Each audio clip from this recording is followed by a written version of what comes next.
दिन की शुरुआत चाय लवर को चाय नहीं मिले तो उनकी शुरुआत अच्छी नहीं मानी जाती है। इस वक्त हमारे हाथों में जो है चाय के कप आप ज़रूर देखते होंगे और ये इसलिए मैंने आज ये सोचा कि क्यों नहीं दुनिया का सबसे लोकप्रिय पेय चाय की स्पेशल चर्चा करें। और ऐसा इसलिए कि अगर चाय के शौकीन लोग अपने दिन की शुरुआत एनर्जी के तौर पर, अपने अच्छे मूड के तौर पर चाय से करते हैं और अगर उन्हें चाय टाइम पर नहीं मिले तो कहीं न कहीं उनकी जो दिन की शुरुआत है वो ख़राब हो जाती है। चाय ही एक ऐसा पेय है दुनिया में जिसका कोई टाइम नहीं है। ज़्यादातर लोग सुबह और शाम चाय तो पीते ही हैं, लेकिन ये किसी भी टाइम पिया जाता है। और यही चाय जो है भारत में हो या फिर दुनिया की किसी भी जगहों पर शिष्टाचार के तौर पर कोई भी गेस्ट आते हैं तो कम से कम लोग जो है चाय की दावत ज़रूर देते हैं, चाय ज़रूर पेश करते हैं। और यह भी देखा गया है कि चाय न सिर्फ एक एनर्जी के तौर पर, एक काम के उत्साह के तौर पर लोग चाय को अपने लंच के टाइम या किसी भी टाइम इसे पीते हैं, बल्कि टी टाइम के दौरान जीवन के अलग अलग क्षेत्रों में जो लोग काम करते हैं वो कहीं न कहीं आपस में बातचीत, ये तमाम किसी भी चीज़ की बातें, किसी भी चीज़ की सफलताओं की बात, ये तमाम ऐसी चीज़ें जो हैं स्पेशल चाय के टी टाइम पर लोग चर्चा करते हैं। और चुनाव में देखा गया है तो चौक चौराहों पर सुबह शाम चाय की दुकानों में तो स्पेशली चुनाव की चर्चा होती है। इंडिया की अगर हम बात करें तो लोकसभा हो या फिर विधानसभा, जैसे जैसे चुनाव नज़दीक आता है चाय की दुकानों में लोग राजनीतिक बातें करते हैं कि कौन प्रत्याशी जीतेगा, कौन हारेगा। और इस तरह से चाय का लोग लुत्फ़ भी उठाते हैं और एक टी टाइम का एक मनोरंजन और एक उत्साह के तौर पर भी इस टाइम को लोग यूटिलाइज़ करते हैं, एंजॉय करते हैं।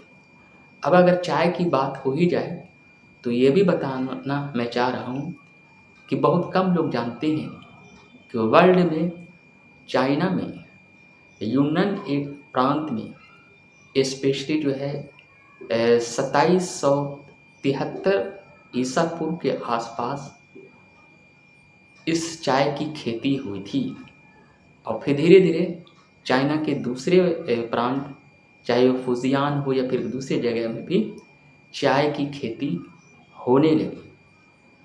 सम्राट जो है शेनजांग ने इस खेती की शुरुआत की थी और शुरुआत में जो है चाय का इस्तेमाल एक तरह से दवा के तौर पर या बहुत कम यूज़ किया जाता था, लेकिन फिर धीरे धीरे चाय की खेती बड़े स्तर पर चाइना में होने लगी और उसका जो है एक्सपोर्ट तो कई देश वहाँ से मंगवाते भी थे।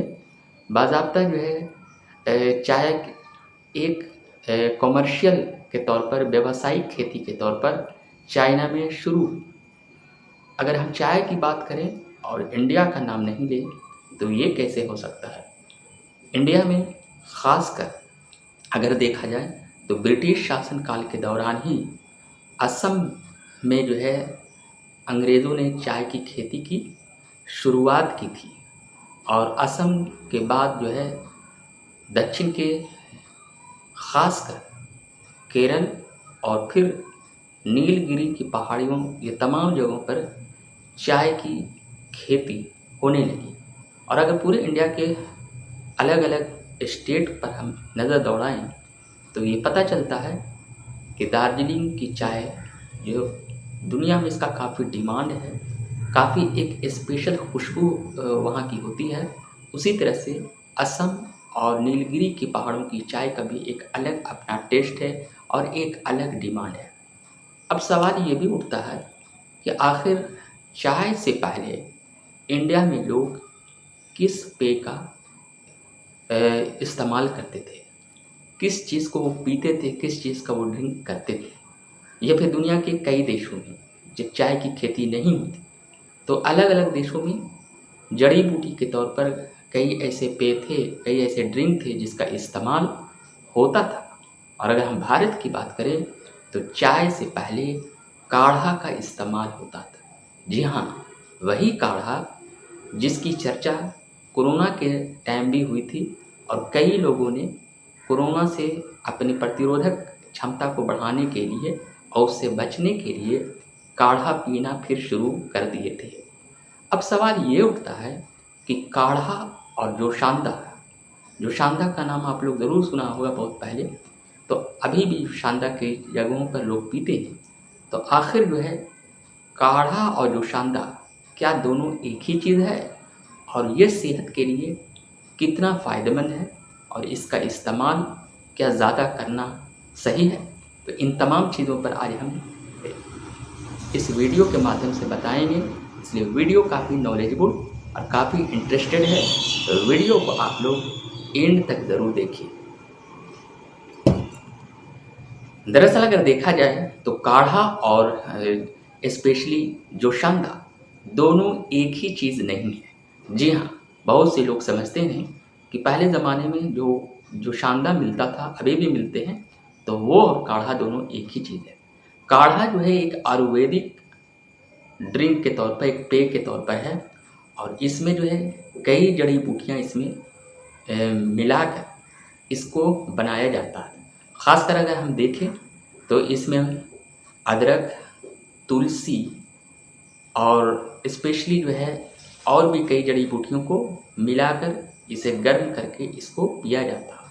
ख़ासकर जो है स्पेशली गले में ख़राश होता है, सर्दी और ज़ुकाम होता है, तो आयुर्वेदिक पेय के तौर पर काढ़ा पीने के लिए कहा जाता है। कोरोना के टाइम में भी आप लोग देखे होंगे कि स्पेशली जो है काढ़ा का लोग इस्तेमाल बहुत जो है ज़ोर शोर से शुरू कर दिए थे और दिन भर में 1-2 बार काढ़ा पीते थे। काढ़ा को पीने से बॉडी में जो है प्रतिरोधक क्षमता बढ़ती है। किसी भी टाइप का सर्दी ज़ुकाम से जो वायरस होते हैं वो तमाम जो गले में जो ख़राश हो जाते हैं या फिर गले के अंदर चले जाते हैं सांस लेने के दौरान, तो ये तमाम वायरस भी जो है कहीं न कहीं मर जाते हैं। तो इसलिए जो है या फिर उसका जो प्रभाव है वो ख़त्म हो जाता है, इसीलिए काढ़ा का लोग इस्तेमाल करते हैं। अब ये भी बात है कि काढ़ा का इस्तेमाल ज़्यादा नहीं करना चाहिए, क्योंकि अगर ज़्यादा हम काढ़ा का इस्तेमाल करेंगे तो कहीं न कहीं ये नुकसान भी कर सकता है। जी हाँ, और जो लोग किसी टाइप के वो दवा लेते हैं किसी बीमार में, तो बिना डॉक्टर की सलाह के काढ़ा नहीं पिए। अब हम बात करते हैं कि काढ़ा के अलावा जोशांदा क्या चीज़ है। तो काढ़ा और जोशांदा दोनों एक ही चीज़ नहीं है। काढ़ा एक आयुर्वेदिक पेय है और जोशांदा जो है एक यूनानी पेय है। जी हाँ, और ये जो है पाउडर के रूप में मिलता है। पहले लोग जोशांदा काफ़ी ज़्यादा पीते थे जब चाय मार्केटों में अवेलेबल उतना नहीं था और जब इसकी खेती इंडिया में बड़े पैमाने पर नहीं होती थी, तो जोशांदा को लोग पीते थे। जोशांदा में भी यूनानी ये दवाएँ हैं और उसमें जो है कई चीज़ों से मिक्स करके बनाई जाती है और इसमें जो है स्पेशली जो है मुलेठी, इलायची, गुलपैक्ष, ये तमाम और भी कई यूनानी जड़ी बूटी है और उन तमाम चीज़ों से स्पेशली जो है ख़ासकर जोशांदे को तैयार किया जाता है, जिसका कलर जो है एक काला के तौर पर, हल्का काला के ब्लैक के तौर पर रहता है। और काढ़ा जो होता है उसमें स्पेशली जो है तुलसी के पत्ते, अदरक और उसके अलावा हल्दी भी उसमें मिलाई जाती है।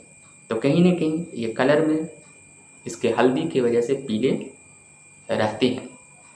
तो स्पेशली जोशांदा का भी इस्तेमाल जो है सर्दी ज़ुकाम और गले में ख़राश या फिर बुखार आने पर, वीकनेस थोड़ा आने पर, बरसात के टाइम में ख़ासकर, या फिर ऐसे भी जब लगता है कि बॉडी में प्रतिरोधक क्षमता कम हो गई है, तो लोग जोशांदा पीते थे।